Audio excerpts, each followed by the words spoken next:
to show you is how you can tell the difference between a project that's a project type called class and one that's called personal. You run into both kinds during Module 1. Project 1.1, you can see here, project type is class.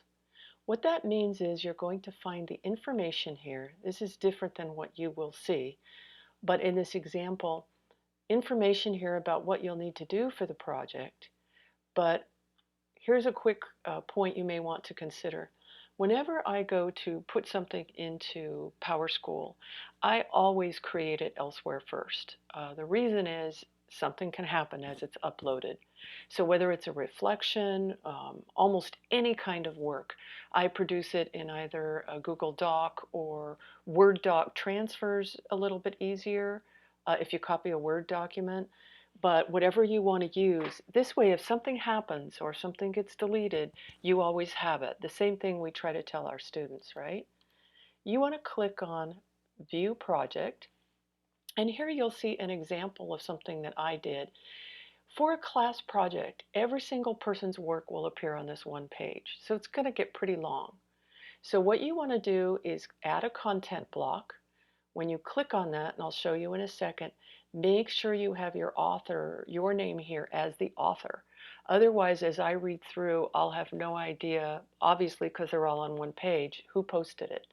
You want to click on Add Content Block, On Page Text, and then you're going to see, you can't see it exactly on this screen, you put in a title, you put in your work, and at the very bottom, which you can't see, I apologize, you click on Save.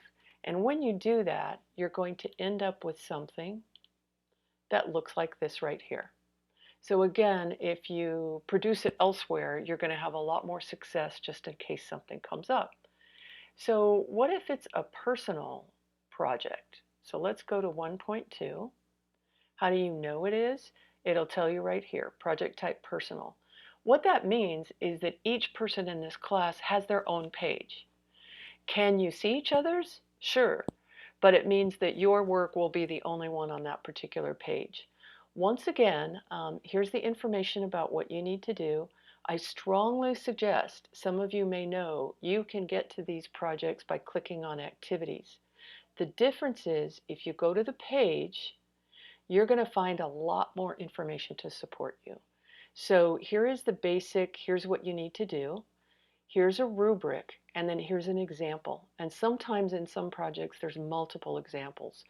So I pretty much know when something's been submitted, if someone's looked at the example, because you really can tell they have a really good sense of what is it they need to do. And the best part is, I'm not going to come back and ask you to clarify or resubmit because you have a really good idea of what's happening in this project. Once again, it's a personal project. You go to View Projects.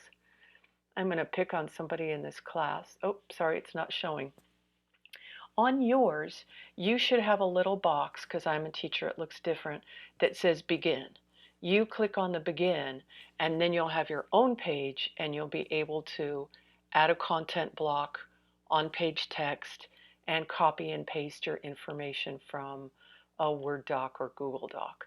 So that's just a quick run through to help you as you begin to work on projects 1 and 2.